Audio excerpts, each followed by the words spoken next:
Hi! Within this section, we're going to take a break from focusing on the system vulnerabilities, but rather we're going to focus on user vulnerabilities. So we're going to see how to attack users. We're going to see how to create a backdoor and send this backdoor to a victim in order to gain access on their computers. So within the previous section, you might think that, yeah, this metasploitable machine has a lot of vulnerabilities, so it's easy to hack into. So there may be times that computers do not have any vulnerabilities, do not have any misconfigurations, do not have any open ports. And this is generally the case when you go after a user. So within this section, we're going to see how to create backdoors, and with the following section, we're going to focus on social engineering to make this backdoor more trustable, more reliable. So now if you're ready, let's get started. Hi! Within this section, we're going to focus on backdoors, tagging on users, trojans, and we call it attacking on users because it will require some interaction with user. As you might notice, within the previous section, we hacked into some computers, but it did not require any interaction with user at all because it has pre-vulnerabilities, pre-installed vulnerabilities like misconfigured ports, misconfigured softwares that allowed us to automatically connect to that computers, automatically hacking into them. But this time we will deal with computers that doesn't have any vulnerabilities other than the user itself. Okay? So maybe you're going to be a pen tester and you're not going to deal with backdoors at all. But maybe you will have to deal with backdoors, you will have to deal with users if you're going to be a pen tester in a company where it provides services to the companies when they have like a lot of employees and you try to go after employees to make them more secure in the future, and you may try to social engineer them, trick them into using some exes to open sessions in their computers, so that you will need to know how to create backdoors, how to work with backdoors, and how to social engineer people into opening those files. So within the first section, within the attacking on user section, we're going to focus on creating those backdoors and making those backdoors work. And later on, we're going to focus on social engineering in a separate section. Social engineering means that gathering information about a user, about a target, and then using those information in order to make that user do something for us. Okay, like making them click, double click, and run a exe file. And in order to do that, you can come up with various of ways. But we're going to do that in the following section. In the section, we're going to try and create some backdoors, and then later on make them work in the Windows machine, and then try to hack into the Windows machine within Kali Linux machine. So let's stop here, and within the next lecture, we're going to see how to create backdoors with a tool called Veil. Hi!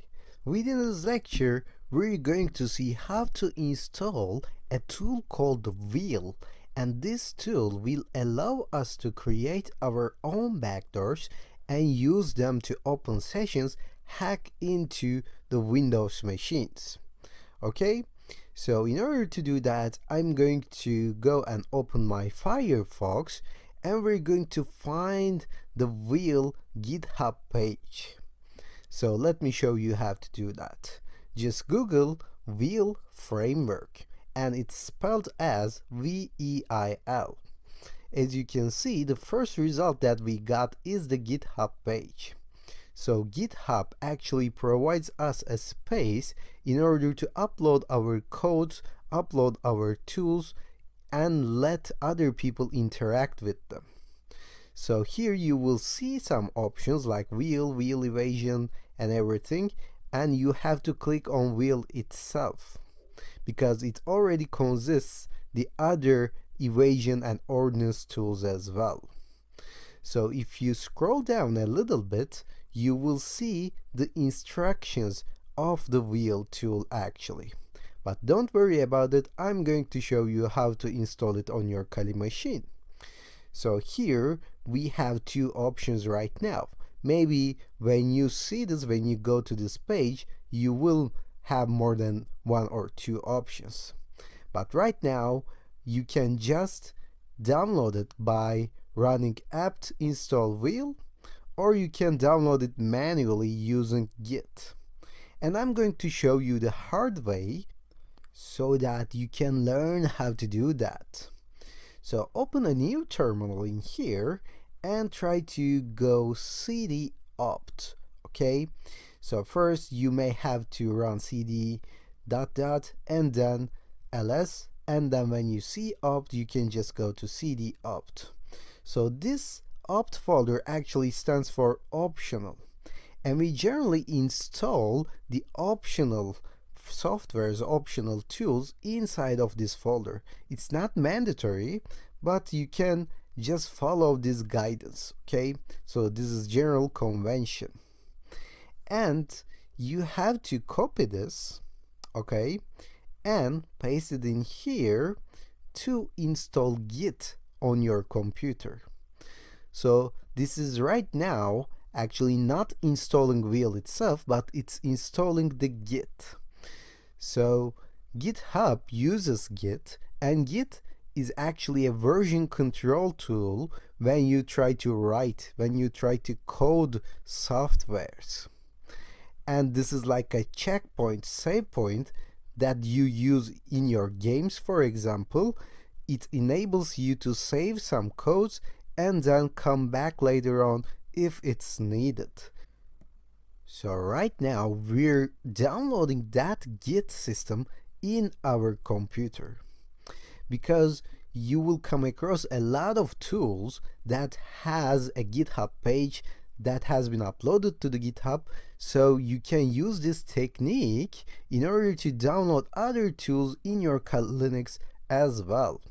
So you should install git anyway, but because not a lot of tools have actually this repository where you can simply say apt-get install wheel or apt install wheel, but rather you will have to do it manually like we are doing right now.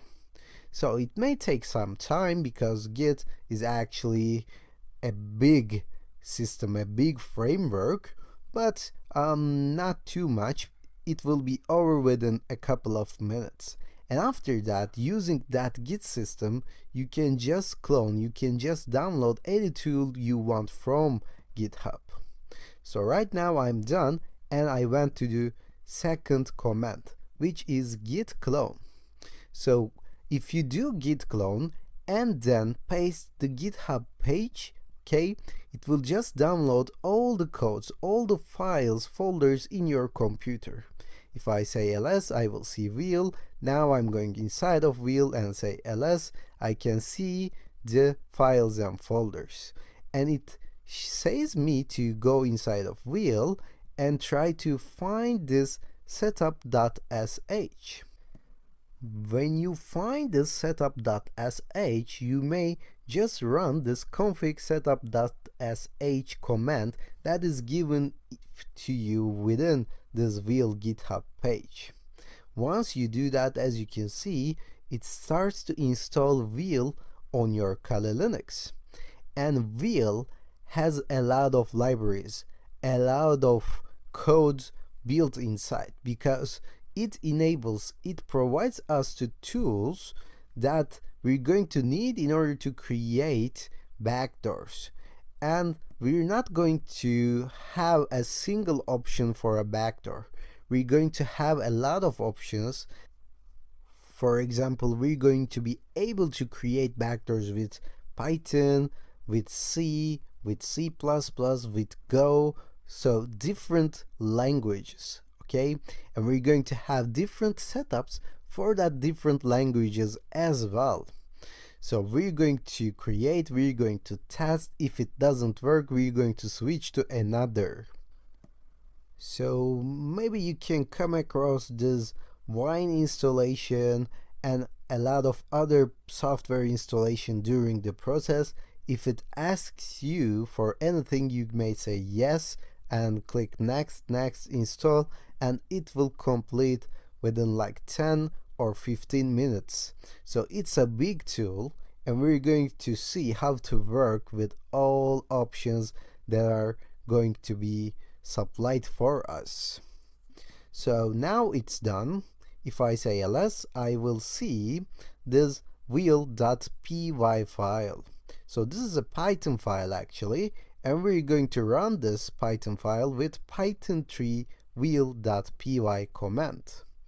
And once you see that screen, once you see the dashboard of the wheel, you can stop, and within the next lecture we're going to see how to use wheel tool in order to create our own backdoors.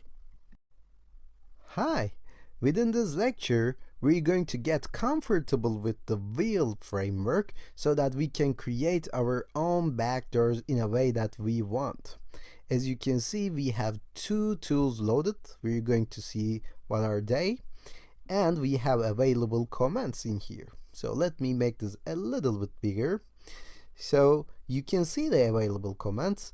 Either you exit or you just run info to get help, or you can use list to list available tools. Later on you can say use or update. So I suggest you run update command regularly in order to get the latest updates, because this creates backdoors, and antivirus solutions actually update themselves every day in order to block these backdoors, and Wheel also updates regularly in order to be able to create backdoors that bypasses antivirus solutions. Okay, so this is an ongoing process daily, so I suggest you run update now and then in order to have a fully updated Wheel version. And we're going to see how to bypass antivirus solutions. Don't worry about it, but for right now, as you can see, I'm in the version 3.1.4. Maybe you will be in like 3.4, it doesn't matter. All you have to do is just run update and then run list. So as you can see, we have two tools available. One is evasion and the other one is ordnance. We're going to focus on evasion. So we're going to create backdoors within evasion, and the other thing is the ordnance, in which we can create the payloads. And evasion uses those payloads in order to create backdoors. Okay? So if you're not going to deal with payloads, deal with codes, you're going to focus on evasion.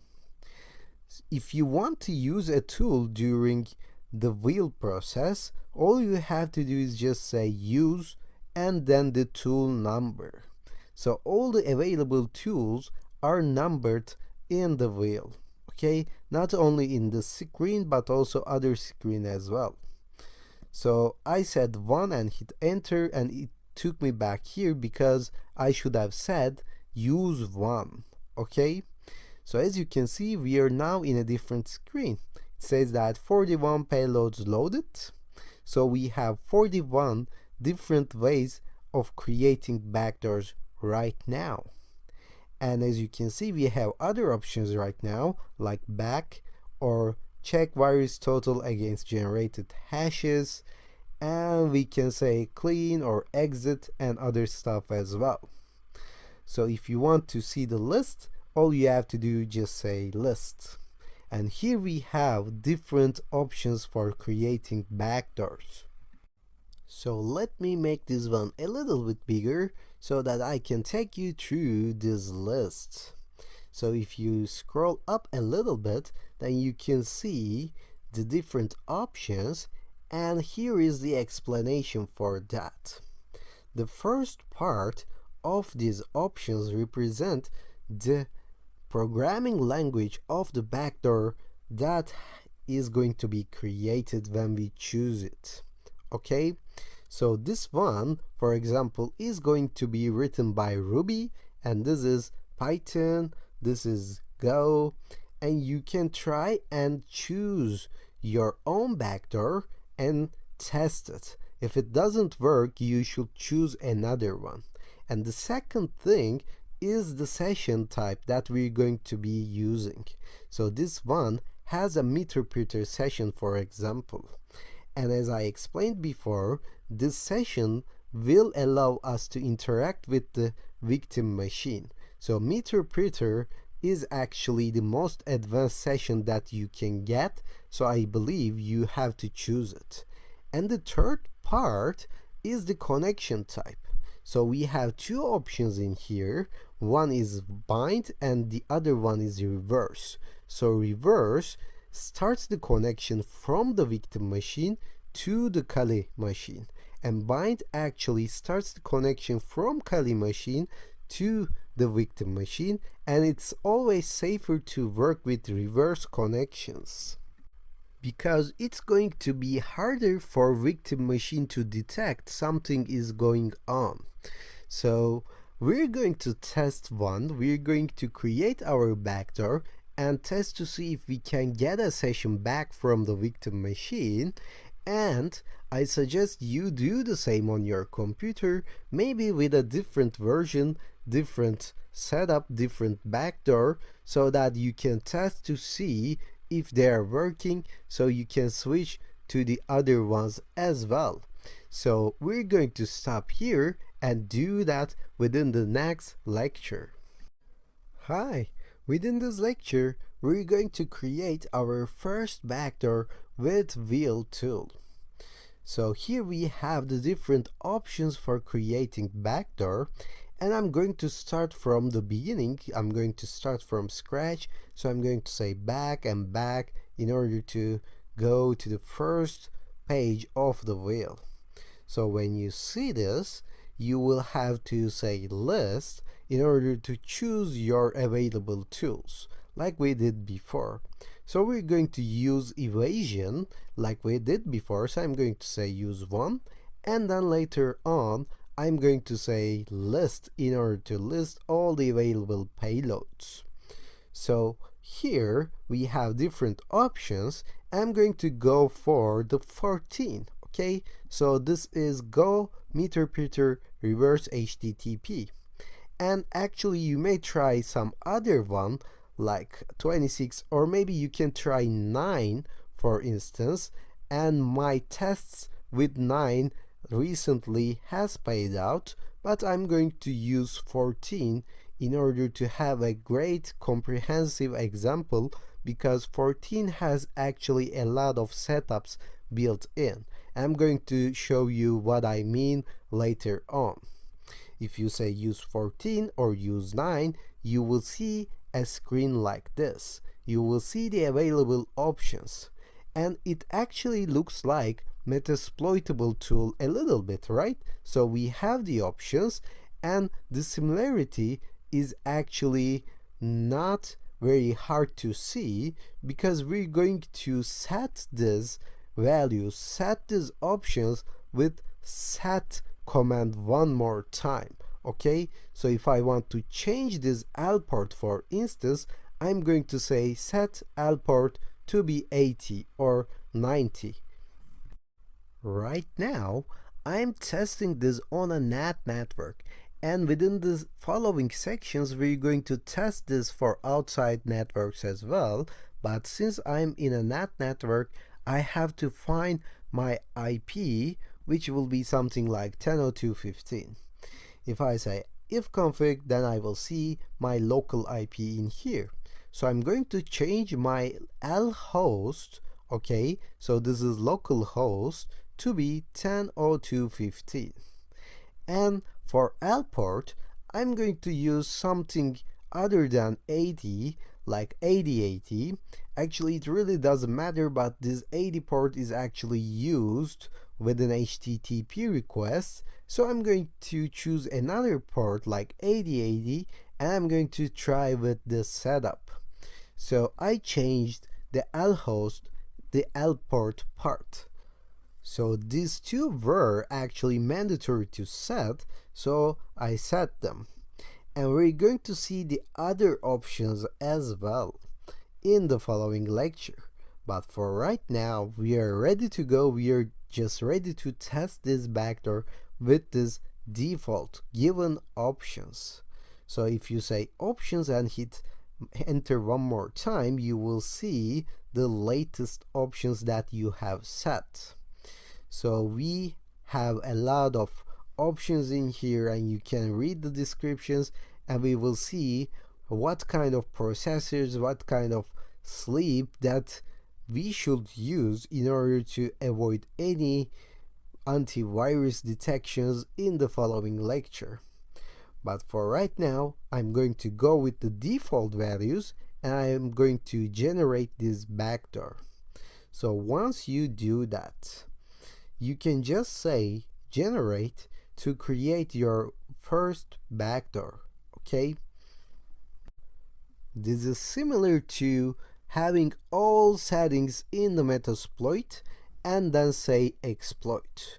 Rather than exploit, I'm going to say generate and hit enter. It will create the process of generating this backdoor for me. So as you can see, it asks me for a name. I'm going to say James Payload or James New Payload in order to have a name for my exe file. It will just start to create this backdoor for me. So it will only take a couple of minutes or maybe less than a minute actually. And after it's done, it will say the location of this file for us. Like you can see here, the language that is been generated and the payload modules and the folder that contains our exe. So our exe is put in this user share will output compiled folder. So we can just go and browse this folder to find our newly created exe backdoor. So we are now done here. If you hit anything on your keyboard, it will bring you back to this dashboard. So let me open my files and try to find my exe file. So I'm going to go to other locations here to my computer. And remember, this was placed on user, right? So the user, share, and then it should be like wheel output, I think. Let me go down here and search for wheel. Okay, so I believe, yeah, this is the one, wheel output. And here we have the compiled, and here we have the James New Payload.exe. If we run this James New Payload.exe on Windows machine, it will create a backdoor, it will create a connection, a session for us in order to connect it from Kali Linux. So let's stop here, and within the next lecture we're going to discuss the other options that we have omitted to change. Hi! Within this lecture, we're going to discuss how to bypass antivirus solutions with our backdoors. We have created our first backdoor with wheel, but we have to test this file to see if our backdoor actually bypasses the antivirus solutions or not. In order to do that, I'm going to Google online virus scanner, okay? So it will bring you a lot of results, and we're going to choose one or two in order to test our backdoors. So here we see the ESAT, here we see the Trend Micro, Kaspersky, Virus Total, and others as well. And generally, I don't prefer to do this in popular softwares like Kaspersky. I generally prefer to do this on some platforms that will test our backdoor against all the common antivirus solutions. Okay, some of them are specific to only one company, and some of them actually runs this against all popular companies for you. So let me open this Jody, for example. If you scan a little bit more, you will see the other websites, other services as well. So let me go to this Jody's malware scan, and here we have a problem. So most of the time, these virus scanners actually send your results back to the antivirus companies. So even if you create a good backdoor, it will be shared with the companies so that they will update their code and your backdoor will be actually captured by those antivirus scans.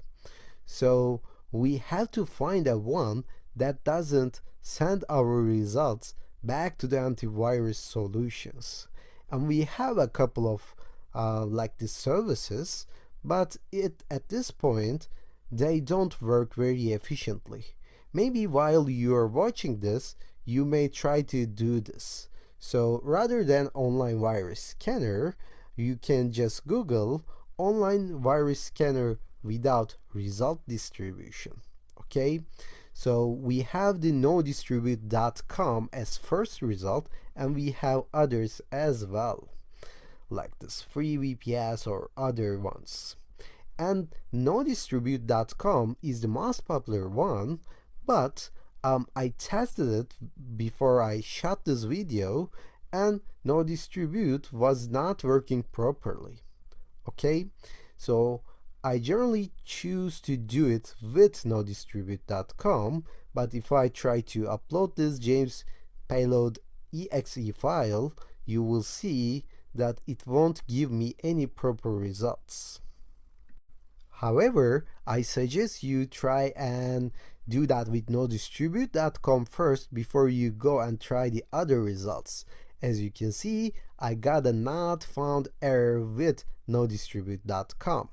So I'm going to show you in jody.com, even though it doesn't make sense to upload my backdoor to share the information with antivirus solutions. But this is my only chance to show you how it's working. So let me find the real output folder in here and try to reach my James payload.exe file. So it should be down below here, yeah, compiled and James payload. As you can see, it's uploading, and you have to wait for like a couple of minutes in order to see the results, maybe. But I think it's working right now, and yes, we got all the results in here. As you can see, some of the antivirus solutions like Kaspersky and Fortinet did not find our exe to be harmful, and some of them actually did. So if you send this to a user using a Kaspersky this time, most probably you will succeed to create any session, you will succeed to hack into those users' computer. But if they're using Sophos or AVG, for instance, then it will be caught. So how to bypass all these antivirus solutions? In order to understand this, you have to comprehend how antivirus actually works. So they have algorithms actually trying to match the codes, trying to find the patterns inside of EXEs to figure out whether they are harmful or not. So most of the backdoors uses same kind of patterns. And in order to break these patterns and in order to have a different pattern, we're going to change the settings a little bit. So let me try to open my wheel one more time, and then let me try and go to the list. Okay, so I'm going to use evasion, and I'm going to list the tools, and I believe we have used the 14th, and I'm going to work with the same backdoor. So we have set lhost and lport before, and we're going to do that in this case as well. So I'm going to say lhost is 10.02.15, and I'm going to change the lport as well. So I'm going to say lport is 8080. But now I'm going to say options and see the other optional options as well. For example, let me change the processors. I'm going to set it like 1, okay? And I'm going to change the sleep as well, and I'm going to set it to 4 seconds. So it will wait for 4 seconds before executing. And it really doesn't make sense to have the sleep variable inside of our backdoor, but I'm going to say generate anyway and give it a new name like Lars new payload. Okay, so why did I do that?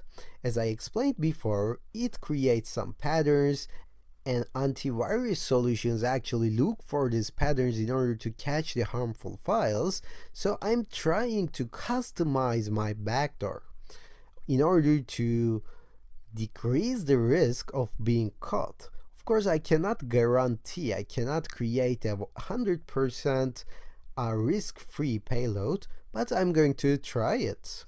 Anyway, so I'm uploading the Lars new payload in order to see the different results. So right now, I'm still getting caught on some of the antivirus solutions, but actually the number decreased. So right now I have 3 antivirus that is catching me, but previously I have like something like 6 or 7. So the more you customize your backdoors, the less risk you have in order to be caught. So within the following sections, we're going to learn how to write programs within Python, and actually we're going to write our own custom backdoor as well. And of course, it will have less risk to be caught. But this works as well.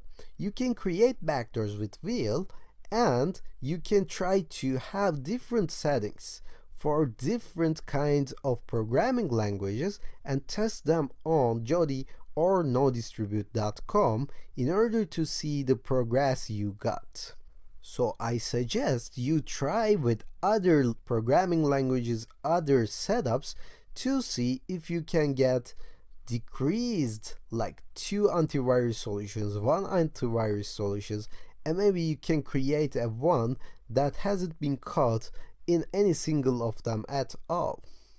So right now we're going to stop here, and within the next lecture we're going to see how to actually capture the session that is going to be created on the Windows system when we in fact run this file. Hi! Within this lecture, we're going to see how we can capture the session that is going to be created on the victim machine. So in order to do that, we're going to use Metasploit MSF console one more time. So you already used Metasploit before. Right now we're going to see a general module that we can use in order to capture the incoming connections from other computers, other targets. Okay, so Metasploit is actually a wide framework that we can leverage for different purposes. So we have created our backdoor, and right now we know which port it will send the information through, and I'm going to use that information in our Metasploit tool. So let me go back to my root, or actually you can just open a new terminal and run MSF console like we did before in order to start your Metasploit framework. So if you somehow skipped the previous lecture when we tried to introduce the system pen testing, Metasploitable is actually one of the most popular hacking tools of all time, and it's widely used in daily life. So when you see this MSF, when you see the console, you have to specify your module. And we have gotten the modules from the Rapid7 database before. Now I'm going to manually write this as exploit slash multi/handler. So we're going to use multi-handler in this case. And this multi-handler actually lets us to listen for incoming connections and create sessions in order to interact with the victim machine. If you say show options, we don't have any options at this moment, because first we have to specify the payload that we are going to be using with our backdoor. And in order to do that, we're going to use set command one more time. So you will say set payload, and the payload that I'm going to be using is the Windows slash. So this is where we specify the operating system, and I'm going to say meter-preter. So this is where we specify the session, type of session that is going to be created, okay? So we have chosen meter-preter before, and we're going to specify the connection type like reverse HTTP, because that's what we have used in our backdoor. So if you say show options now, you will see the other options, the required and the optional options in Windows meter-preter reverse HTTP. So it asks for the lhost and lport one more time. So as you can see, in here we have the lport as 8080 already. So we don't have to change this at all, because we have set our port to be 8080 as well. And then later on, we have to specify the lhost. And the lhost is once again 10.02.15, because that's what our IP number is. So Windows will send the connection to 10.02.15 through the port 8080. So if I say exploit right now, it will start to listen for incoming connections. Once I delivered my backdoor to the Windows machine, and once it's run on the Windows machine, this MSF console in here will create our session. And we have to do that before we run the backdoor on the victim machine. So let's stop here and do that within the next lecture. Hi! Within this lecture, we're going to finalize our backdoor section with testing our current backdoor. And in order to deliver my backdoor to the Windows machine, I'm going to use my Apache server one more time like we did before. And of course, you cannot use this technique in real life. Maybe you can try to zip the exe file and try to send an email to the victim by attaching that zipped file. But since we are now testing, I'm just going to copy this exe and put it in my Apache server and download it from the Windows machine. So I'm going to say copy, and of course I'm going to go to other locations, computer, var, okay, and find my HTML, and maybe remember that this is our website. So if I create a new folder here called backdoors and put my backdoor inside of this folder, then I can reach this website in my own network. Okay, so all I have to do is just start the Apache server. So let me create a new terminal in here, because I don't want to lose the other one. It's listening for incoming connections. If I say service Apache to start, okay, so service Apache to start, it will start my Apache server. So right now we are ready to open the Windows machine on the same NAT network and try and test this. And again, this backdoor doesn't only work within same network, it can also work outside networks as well, and later on we're going to see how to do that. Don't worry. But right now we are just testing things. So it's safe to test within that network always. So let me go to 10.02.15 and then slash backdoors in order to reach my files. And if I write backdoors in here, it will just take me through my newly created folder. Okay, so backdoors and hit enter. And as you can see, now I can see the James new payload.exe in here. So if I download this, and if I try to open this after I download, let me go to folder and double click on that file. Okay, so I think it's taking its time.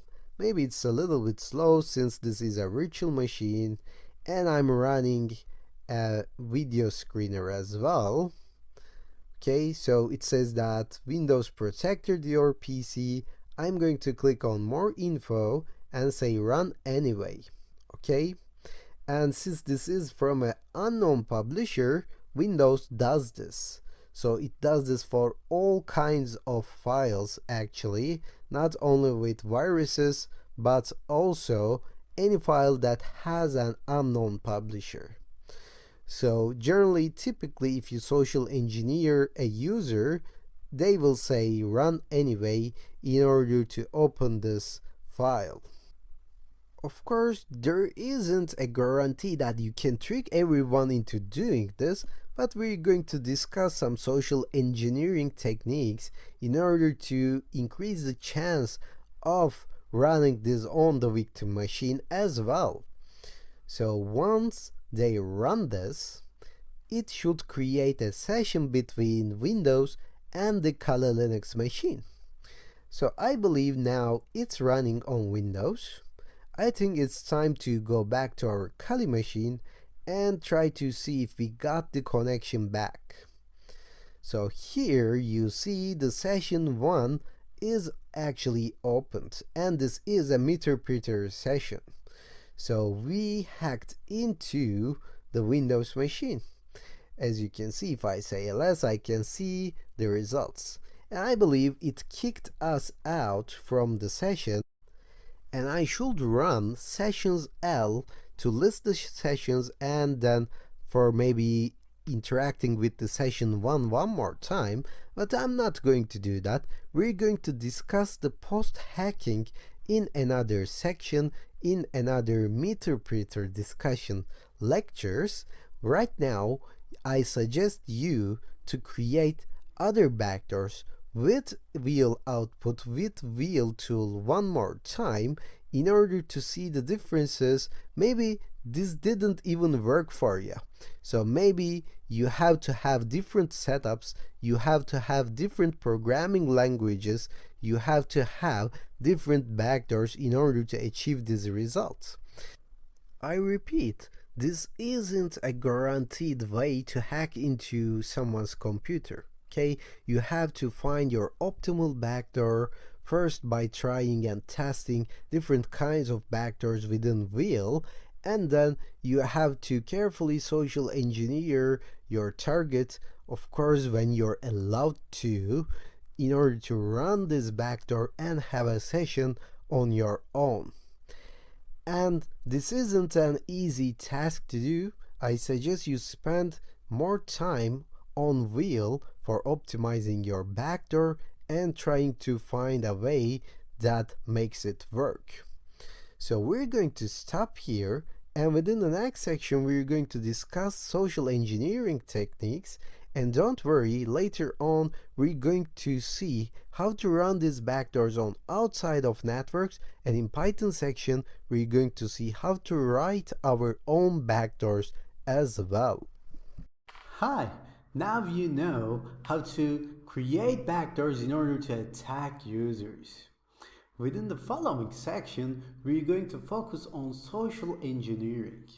That means that we're going to get information about some user, we're going to use that information to leverage and make our backdoor more reliable, more trustable in the eyes of user. Okay? So if you're ready, let's move on to the next section and do that.